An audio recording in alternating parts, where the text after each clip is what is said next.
Hello everyone, welcome to the YouTube channel. आज के इस सेशन में हम डिस्कस करेंगे FY बीकॉम सेमेस्टर 2 की मैथमेटिक्स एंड स्टैटिस्टिकल टेक्निक 2 का first chapter, first unit, that is function. तो चलिए समझते हैं कि फंक्शन है क्या। तो function is a relation between the set of input with the permissible set of the output. तो यहाँ पर देखिए एक कुछ इनपुट्स होता है, जैसे आप इनपुट मतलब कुछ इनपुट दें तो उस इनपुट का क्या मिलता है, आउटपुट मिलता है। तो इनपुट और आउटपुट, अगर आप कुछ इनपुट देते हैं तो आपका कुछ आउटपुट जनरेट होगा, मतलब कुछ रिजल्ट मिलेगा। But this result is how related. Okay, जैसे मैं लिख दूं y इक्वल टू 2x, जैसे मैं लिख देता हूं y इक्वल टू 2x।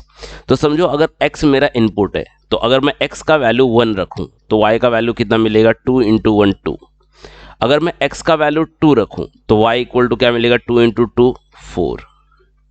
तो यहां पर क्या हो गया, यहां पर ये y मेरा क्या हो गया, आउटपुट हो गया, और x क्या हो गया, इनपुट हो गया। तो हर एक इनपुट के लिए क्या होता है, कुछ सेट ऑफ परमिसिबल आउटपुट्स मिलते हैं।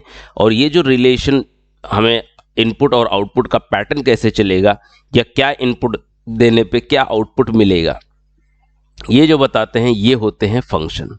तो every function for every input has exactly one output. Her input के लिए आप कोई भी इनपुट रख लो जो परमिसिबल हो, जो अलाउड हो, तो हर इनपुट के लिए क्या मिलता है, आपको एग्जैक्टली वन आउटपुट मिलता है।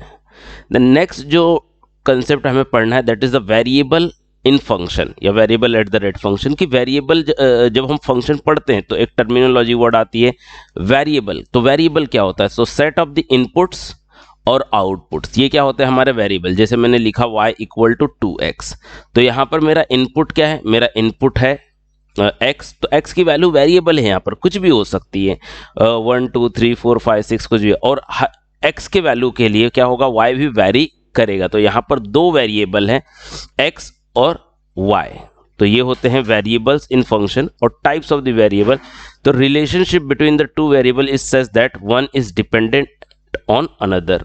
तो यहां पर देखिए अगर मैं बात करता हूं y इक्वल टू 2x, तो यहां पर हमने तो ये कंक्लूड कर लिया कि दो वेरिएबल है y और x। पर इन दोनों वेरिएबल में क्या होता है, एक जो वेरिएबल होता है वो क्या होता है, डिपेंडेंट होता है। एक जो वेरिएबल होता है वो होता है डिपेंडेंट। मतलब हम बात कर ले कि जो आउटपुट होता है ना, आउटपुट वेरिएबल, वो क्या होता है हमारा, डिपेंडेंट होता है। और दूसरा जो वेरिएबल होता है वो इंडिपेंडेंट होता है। इंडिपेंडेंट मतलब क्या, जो हमारा इनपुट वेरिएबल होता है वो इंडिपेंडेंट होता है। तो अगर हम y इक्वल टू 2x की बात करें तो हमारा इनपुट कौन है, x। तो x क्या होगा हमारा, इंडिपेंडेंट होगा। x क्या हो जाएगा हमारा, इंडिपेंडेंट हो जाएगा। और y क्या है हमारा, आउटपुट है, तो y क्या हो जाएगा, डिपेंडेंट हो जाएगा। तो आई होप आपको दोनों टाइप के वेरिएबल क्लियर हैं कि इंडिपेंडेंट वेरिएबल क्या होता है और डिपेंडेंट वेरिएबल क्या होता है। तो अब आगे बढ़ते हैं और समझते हैं इसके बारे में कि consider a function y equal to f of x. आपने एक फंक्शन कंसीडर कर लिया y equal to f of x. तो इसको पढ़ते कैसे, इसको इसको कहते हैं y is a function of x। तो y is a function of x जब भी इस तरह से लिखा हो, इसका मतलब क्या होता है, x इज इनपुट। इसका मतलब क्या होता है, x क्या हमारा इनपुट है और y क्या है हमारा आउटपुट है। मतलब y is totally depend on the x। जैसे example, demand is a function of price, तो d equal to f of p। तो डिमांड क्या है, प्राइस ऑफ फंक्शन है, कि जैसे जैसे आपका प्राइस क्या हो जाएगा, कम ज़्यादा होगा, डिमांड भी उसी तरह से कम ज़्यादा होगा। ओके, वो रिलेशनशिप किस तरह की, इनवर्स है कि डायरेक्ट रिलेशनशिप है, वो तो हमको फंक्शन ही बताएगा। तो अगर मैं लिखूँ डिमांड इज अ फंक्शन, तो यहाँ पर देखो इनपुट क्या हो गया, प्राइस। तो जो इनपुट होता है वो क्या होता है, इंडिपेंडेंट। तो अगर इस पर्टिकुलर फंक्शन में हम देखें तो हमारा इंडिपेंडेंट वेरिएबल कौन हो जाएगा, प्राइस हो जाएगा। और डिपेंडेंट कौन होगा, मतलब जो आउटपुट होता है, तो आउटपुट कौन है हमारा यहाँ पर, डिमांड। तो डिमांड क्या हो जाएगा मेरा, डिपेंडेंट हो जाएगा। तो इस तरह से डिपेंडेंट और इंडिपेंडेंट वेरिएबल हम पहचान सकते हैं। Now come to the different types of the mathematical function. अलग अलग टाइप के मैथमेटिकल फंक्शंस के बारे में डिस्कस करते हैं। तो पहला जो मैथमेटिकल फंक्शन है वो है कांस्टेंट फंक्शन। तो कांस्टेंट फंक्शन क्या होता है, here value of the function. Value of the function मतलब क्या, output. Value of the function का मतलब क्या होता है, सिंपली हमें याद रखना है, वैल्यू ऑफ द फंक्शन मतलब आउटपुट ऑफ द फंक्शन। क्या, output of the function. Remains the constant for the different values of the x. X का कोई भी, एक्स मतलब इनपुट, आप इनपुट कुछ भी रख दो, ओके, आपका जो फंक्शन रहेगा वो क्या रहेगा, कांस्टेंट ही रहेगा, ओके, सेम रहेगा। तो जैसे y इक्वल टू के फॉर द कांस्टेंट, जैसे एग्जांपल की बात करें तो y इक्वल टू 2। अब y इक्वल टू 2 पे थोड़ा इंस्पेक्शन कर लेते हैं। अगर y इक्वल टू 2 है मतलब y क्या है, आउटपुट है, और यहाँ पर 2 क्या है, इनपुट है। अब आप x का वैल्यू कुछ भी रख दो, आप 1 रखो, -1 रखो, 2 रखो, 3 रखो, आपको y का वैल्यू हमेशा क्या मिलेगा, 2 ही मिलेगा। आपको y का वैल्यू क्या मिलेगा, 2 मिलेगा। जैसे मैं ग्राफ बना दूं यहाँ पर इस तरह से, ये x की वैल्यू हॉरिजॉन्टल एक्सिस पे और y की वैल्यू वर्टिकल एक्सिस पे, तो y और यहाँ पर x। अब इसकी वैल्यू 2 ही रहने वाली। आप x का वैल्यू 1 रखो तो भी ये वैल्यू 2 आएगी, आप x का वैल्यू 2 रखो तो भी ये वैल्यू 2 आएगी, आप x का वैल्यू 3 रखो तो भी ये वैल्यू 2 आएगी। अगर मैं ऐड भी कर दूं तो हमें इस तरह से एक स्ट्रेट लाइन मिलेगी जो पैरेलल टू एक्स एक्सेस होगी, एक्स एक्सेस के पैरेलल होगी, ऐसी एक लाइन मिलेगी, ओके। तो ये क्या हो जाएगा, हमारा constant function. The next is linear function. तो here function is express as a linear expression in x। Linear expression in x होता है and it is express as a y equal to a x plus b. ये y equal to a x plus b के format में लिखी जाती है। अगर आप देखेंगे कोई भी इक्वेशन, जैसे यहाँ पर एग्जांपल दिया y इक्वल टू 2x, इसका जो ग्राफ बनता है ना, ये क्या बनता है, ऐसे स्ट्रेट लाइन बनता है, या तो अपवर्ड या तो डाउनवर्ड या तो डाउनवर्ड, ओके, या तो दोनों एक्सेस को ऐसे इंटरसेक्ट करते हुए, मतलब ये हमेशा स्ट्रेट लाइन बनता है, ओके, लाइन। इसलिए इसे क्या बोलते हैं, लीनियर फंक्शन कहते हैं। जैसे y equal to 2x plus 1, 2x plus 7, अगर मैं इसका ग्राफ बनाऊं तो जस्ट यहां पर एक काम करते हैं, x और y एक्सेस बना लेते हैं, ये रहा, ओके। ये पहला पॉइंट 0। पहले हम क्या करते हैं, y का वैल्यू क्या रख दे, x का वैल्यू, x इनपुट है ना हमारा, इस पर्टिकुलर फंक्शन के लिए देखते हैं, x इनपुट है तो x का वैल्यू रख देते हैं 0। तो 2 इंटू 0 0, 0 प्लस 7 7, तो यहाँ पर क्या आ जाएगा, हमें 7 वैल्यू मिल गई। तो y का वैल्यू, ये y एक्सेस है और ये x एक्सेस है, तो y की वैल्यू मिल गई हमें 7। अब हम x का वैल्यू कितना रख, जस्ट 1 मिनट, ये वैल्यू बढ़ेगी इसलिए मैं क्या कर देता हूँ, थोड़ा छोटा कर देता हूँ। अगर मैं x का वैल्यू 1 रखता हूँ और 0 रखता हूँ तो मुझे कितना मिलेगा, 7 मिलेगा। तो पहला पॉइंट ये हो गया मेरा। अगर मैं x का वैल्यू 1 रखता हूँ तो y का वैल्यू कितना मिलेगा, 2 इंटू 1 प्लस 7 9। तो अगर y का वैल्यू, तो ये समझो 9 यहाँ पर है, तो ये रहा सेकेंड पॉइंट मेरा। देन नेक्स्ट इज, अगर 2 रखता हूँ तो 2 2 ज़ा 4, 7 प्लस 4 11, समझो यहाँ पर 11 है, ये 9 था मेरा, ये 11, मतलब 2 के लिए 11। इसी तरह से 3 के लिए करता हूं तो 7 प्लस 6 13, समझो यहाँ पर 13 है टॉप पे एकदम, और यहाँ पर 3। तो अगर इन सारे पॉइंट्स को अगर मैं ज्वाइंट करूं, इन सारे पॉइंट्स को ज्वाइन करूं तो मुझे एक ऐसी लाइन ही मिलेगी, ओके। ये पॉइंट्स मुझे एक लाइन ही मिलने वाले। तो आप जब भी इस तरह का जो आपका ग्राफ रहेगा, ओके, या आप इस ग्राफ को भी अगर प्लॉट किया, आप क्या कीजिए, इस ग्राफ को प्लॉट करके देखिए, ओके, जैसे इस तरह। तो यहाँ पर भी क्या मिलेगा, आपको एक लाइन मिलेगी।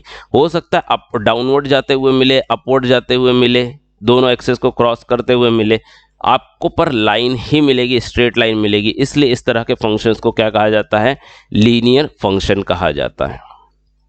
नेक्स्ट बात करते हैं पावर फंक्शन। पावर मतलब क्या होता है, किसी भी वेरिएबल के पावर में कोई भी क्या हो, कांस्टेंट। तो here the value of the function is express as a sum power of x, that is y equal to x का power n, and n is a positive integer. ये याद रखिए, पॉजिटिव इंटीजर। पॉजिटिव इंटीजर मतलब n क्या हो सकता है, 1 हो सकता है, 2 हो सकता है, 3 हो सकता है, 4 हो सकता है, 5, ओके, कुड भी, ओके, पर कोई डेसिमल नंबर नहीं हो सकता, इंटीजर होगा और पॉजिटिव इंटीजर होगा, मतलब -1 -2 नहीं, ओके।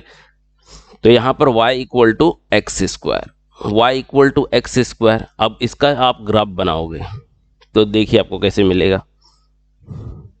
ये आपका x और y एक्सेस हो गया, तो ये रहा आपका y एक्सेस, ये रहा आपका x एक्सेस। अब पहले आपने 0 पुट किया तो y का वैल्यू भी 0 आएगा, फिर आपने 1 पुट किया तो y का वैल्यू भी 1 आएगा, मतलब ये पॉइंट है। फिर आपने y का वैल्यू 2, x का वैल्यू 2 पुट किया तो y का वैल्यू कितना आएगा 4 आएगा। मतलब ये है, मतलब यहाँ पर भी अगर आप ग्राफ ड्रॉ करोगे तो आपको क्या मिलेगा, स्ट्रेट लाइन ही मिलेगी, पर सब ऑफ द पॉइंट इसका जो ग्रोथ रहेगा ये बहुत ज़्यादा फास्ट रहेगा। जैसे एक लाइन है, लीनियर फंक्शन, उसका ग्रोथ इस तरह से, पर जो आपका ये पावर फंक्शन होगा उसकी ग्रोथ आपको बहुत शार्प मिलेगी, बहुत तेजी से ऊपर जाएगा इस तरह से। देन नेक्स्ट बात करते हैं स्टेप फंक्शन की। Value of the function remain same in particular class interval. इस फंक्शन को ध्यान से समझिए जो बोल रहा हूं मैं। देखिए यहां पर फंक्शन क्या बोलता है, y इक्वल टू 0। अगर x की वैल्यू 0 है या 1 से छोटी है, मतलब 0 या 1 से छोटी, मतलब 0, 0.1, 0.3, 0.89, 0.99, 0.99 तक कोई भी वैल्यू आ जाए x की, आप x का वैल्यू, y का वैल्यू क्या आएगा, 0 आएगा। अगर x की वैल्यू 1 के इक्वल है, मतलब 1 से लेके 2 से कम, 2 से कम मतलब 1.999 तक, y की वैल्यू क्या आएगी, 1 ही आएगी। और अगर x का वैल्यू 2 है या 3 से कम है, 3 से मतलब 2 से लेके 2.99 तक, तो भी y की वैल्यू कितनी आएगी, 2। तो इसका ग्राफ देखते हैं कैसे बनेगा। ग्राफ देखिए आप इस तरह से, ये आपका y एक्सेस हो गया, ये आपका x एक्सेस हो गया। तो अब यहां पर हमने लिख दिया y, यहां पर x। मान लीजिए हम 0 वैल्यू लेते हैं, पहले 0, तो y 0 के लिए y का वैल्यू 0, यहीं पर ही रहेंगे ये लोग। देन अब मैं क्या करता हूं, y का वैल्यू, x का वैल्यू ले लेता हूं 0.5। तो 0.5 लूंगा तो 0 से 1 के बीच में y का वैल्यू क्या रहेगा, 0 ही रहेगा, मतलब यहीं पर रहेगा। ओके, अब मैं क्या करता हूं, 1 लेता हूं। तो 1 के लिए क्या है, 1 अगर इक्वल टू 1, क्योंकि यहां पर इक्वल टू आ रहा है, इक्वल टू 1 पे वैल्यू कितना हो जाएगा, 1 हो जाएगा। तो ये रहा y का वैल्यू 1। ओके, अब मैंने 1.5 ले लिया, 1.5 पे भी तो कितना रहेगा, 1 रहेगा, क्योंकि 2 तक कोई भी वैल्यू लाओ तो ये कितना है, 1 है। ओके, तो ये दोनों तो ज्वाइंट हो गए इसी पॉइंट पे। अब यहां पर मैं 2 स्टार्ट करता हूं, 2, तो 2 के लिए कितना है, 2 है। ओके, देन 2.5 के लिए, 2.5 के लिए भी क्या है, 2 है। तो ये इस तरह से ज्वाइंट हो गया। तो अगर 0 से 0.5 1 तक के लिए ये वैल्यू थी। ओके, देन यहां तक अगर 1 पॉइंट से आगे से जाओगे 2 तक का, ओके, मतलब 2 नहीं, 2 से एक थोड़ा सा कम। ओके, और यहां पर 1 नहीं, 0.99 तक। ओके, मतलब लगभग अगर ग्राफ में देखें तो 1 तक ही दिख रहा है। तो आप ये जो फंक्शन तैयार हो रहे हैं, ये जो स्ट्रक्चर तैयार, इसको बोलते हैं स्टेप फंक्शन। इसको क्या बोलते हैं, स्टेप। आप देखोगे ये स्टेप की तरह दिख रहा है, ये फर्स्ट स्टेप जो स्टेयर केसेस होते हैं हमारे, उसकी तरह से, पहला सीढ़ी, दूसरा सीढ़ी, तीसरा सीढ़ी। ओके, इसलिए इसको क्या बोलते हैं हम लोग, स्टेप फंक्शन बोलते हैं। Then next exponential function.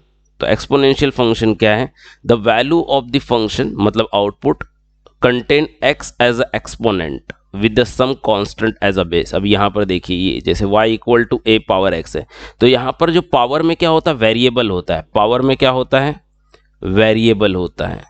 याद रखिए, जब भी पावर में वेरिएबल हो तो उसको क्या कहते हैं हम, एक्सपोनेंशियल फंक्शन। और जो जिसका पावर होता है, ओके, वो क्या होता है, कांस्टेंट होता है, मतलब बेस क्या होता है, कांस्टेंट नंबर होता है। तो a इज अ कांस्टेंट। जैसे y इक्वल टू 3 का power x, y equal to 1/2 का पावर है। इसका भी अगर ग्राफ देखेंगे तो इसके ग्राफ किसकी तरह, जैसे हमने पावर फंक्शन देखा ना, उसी की तरह इसका ग्राफ भी बहुत शार्प भागता है, मतलब पावर से भी ज्यादा शार्प भागता है। देन नेक्स्ट लॉगरिथमिक फंक्शन, जिस भी फंक्शन में लॉग इन्वॉल्व हो जाए, जैसे y equal to log base a power x। Okay, जहां पर a क्या होता है, ग्रेटर देन 0 होता है, और a नॉट इक्वल टू 1 होता है, 1 नहीं होता है क्योंकि 0 हो जाएगा वैल्यू। तो यहां पर अगर मैं यहां पर लिख दूं y equal to log base 10 और यहां पर 5। ओके, या मैं लिख दूं x, तो ये क्या होगा आपका लॉगरिथमिक फंक्शन होगा। पर एकदम सिंपल है पहचानना लॉगरिथमिक फंक्शन, आपका लॉग इन्वॉल्व है, ओके, तो वो लॉगरिथमिक फंक्शन हो जाता है। तो that's all about the function and types of the function. Thank you.